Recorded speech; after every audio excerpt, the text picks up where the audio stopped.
Okay, so this is video 2. And this one I'm going to cover before truck driving school and thinking about truck driving school. So, let's go all the way to the beginning. So let's say you've never thought about becoming a truck driver, but somebody said something, or if you heard something, you're kind of interested in it, and we'll cover everything. So, fact 1, not every company is the same. Pay's different, benefits different, equipment's different, and what region of the country you're going to be working in is different. Now, you'll have companies that are better than other companies, and then you'll have companies that are better to start with than other companies. Companies that are willing to work with you more, willing to be more forgiving, like Swift. And in these videos, I'm not promoting Swift. I'm just putting the information out there so everybody can say. I have videos of why I picked Swift, and if you would like to know, you can go back in my video things and watch all my videos of when I went through truck driving school and all that other stuff. But, truck drivers. Truck driving is a occupation right now that is in very high demand, and it's not talked about a lot, which is surprising. If you are a truck driver and you're watching this, you'll understand what I'm saying. Where we are in so much of a demand, once you get your experience, you can do whatever you want. You can pick what company you want to go for.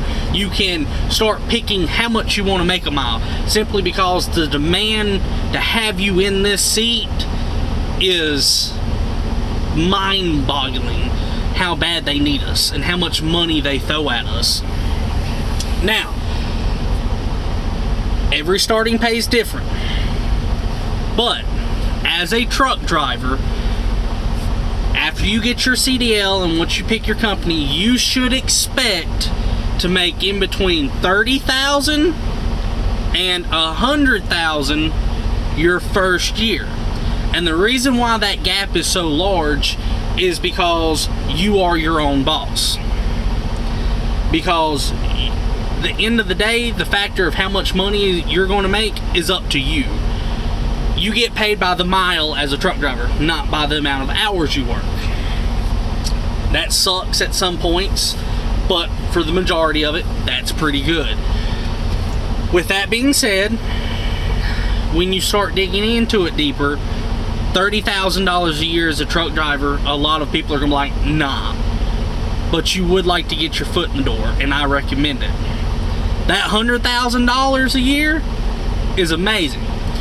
For me, instance, I'm 24, I'll be 25 this year, 2019, and I hold a GED. And I make more money than the people I was in school with. That makes me feel kind of good. For the simple fact, this year I'm supposed to be making 67,500 around there. I'm a company driver, and to a lot of other professional drivers that are probably watching this, y'all are probably laughing at me going, yeah, that ain't nothing. But as a company driver and coming from someone that came from fast food, that's pretty good. So, great paying job. You only have to do schooling for 1 month, 4 weeks, 4 to 6 weeks, depending on how well you catch on to things. And 9 times out of 10, if you pick a company to go with, that company will cover the upfront charges of the school, so you don't have to pay anything out of pocket to go to school to get your CDL. Every company's different. You might have some charges and stuff like that, but for the most part, the companies will cover it. Benefits as a truck driver, every company is a little bit different. I can only talk about what I've done here at this company. Healthcare, vision, dental, 401k, the list goes on and on and on. I think they offer over 15 types of benefits that you can pick from. Becoming a truck driver, a lot of people need to know up front that if you think you're going to become a truck driver and be home every other night, or you're going to be home every 2 weeks and it's your first year and you're going to make $40,000 or more, or $50,000 or more, that's probably not going to happen. Your first year, you're really going to have to say goodbye to your family. You're really going to have to say goodbye to friends. And if you have kids, I have a little girl, it's going to be very hard. But you need to get out on the road and you need to get that experience. And that's what I feel like a lot of people overlook, is the dedication you're really going to have to put to this. You're going to be away from home, because in this line of work, when the truck is not moving, you're not making money. So just think about that. When the truck is not moving, you're making no money.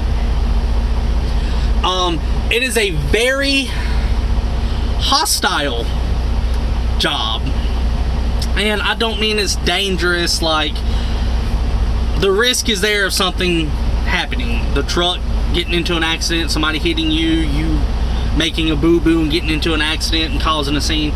But what I'm really want to push on is, if you do not have thick skin and you are a snowflake and you take everything to heart and you pull that's wrong, or that's racist, or that's blah blah blah, or whatever, this is probably not the industry you need to get into. Now, there are some truck drivers out there that are snowflakes, that get butt hurt a lot, and they have a very hard time, and they complain a lot. When I came into this industry, I was very tender-hearted. When people picked on me, I kind of took it personal. It's just the way the industry is. You're gonna get picked on, you're gonna get yelled at, you're gonna get cussed at, you're gonna get called stupid, you're gonna get called names every which way under the sun. You're gonna have other truck drivers look down at you like you ain't nothing but the dirt they walk on, and that's where you belong. And you're just gonna have to accept that you're a noob, you're not a professional. You are a steering wheel holder when you first start. You're not a professional, you don't know nothing. And there's gonna be a lot of people that's like, well, I know everything. I'm 5th, 6th, 7th, 8th generation truck driver. I was blah, blah, blah. My family have drove trucks. I grew up in a truck. But when I got behind the wheel, I was still a steering wheel holder for my first 6 months here. I've been, at the company about 8 months so far. But you need to not come into this industry as, I know everything. You're gonna learn something every day. And if you don't learn something every day, and the day you start saying that you know everything, an accident will probably happen. Also, something you need to realize is this industry is very time restrained. And what I mean by that is, you make your own hours, you drive as much as, as long as you work on your 11-hour drive talk. Well, I'll cover that in future videos. This is only video 2. But you pick up a load, and that load has to be delivered on time. And if it's not, it hurts your reputation with whatever company you're with. So just keep that in mind. It's a very laid-back job, but it also has its moments where you need to do what you say that you were going to do. If you do not feel comfortable in small places, this is probably not going to be the job for you. You eat, sleep, and live in a truck. This truck, I'm in a Freightliner, so it's a little bit bigger than a Kenworth. Volvos are bigger than Freightliners, or some of the Volvos are. Kenworths are a little bit more tight, they're more aerodynamic. But it just depends on what company you go with, what brand you get, so on and so forth. There is a lot of dedication you're going to have to put forward to achieve getting your CDL, with school and information and all that. Just, if you're thinking about going to school and paying it for yourself, you'll have more say-so than somebody going to school that is already signed up with a company. So keep that in mind. I'm trying to think. Sorry, a lot going on. Like I said, each company is different, so I don't want to really just focus on one. Like I said, they all do the same thing, but each one is a little bit different on the pay, benefits, and so do your research into each company. Don't just pick a company and go for it. I would really highly suggest, start to end, find out if you have a clean driving record, and if it's 100% clean, then you pretty much have open book. If it's not, your window is going to be slightly closed on what companies you can go with, depending on how long the violation or ticket or whatever accident was. After you pick a company that you want to go to, contact that company.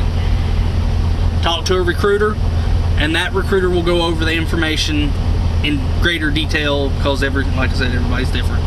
And they'll walk you through the steps.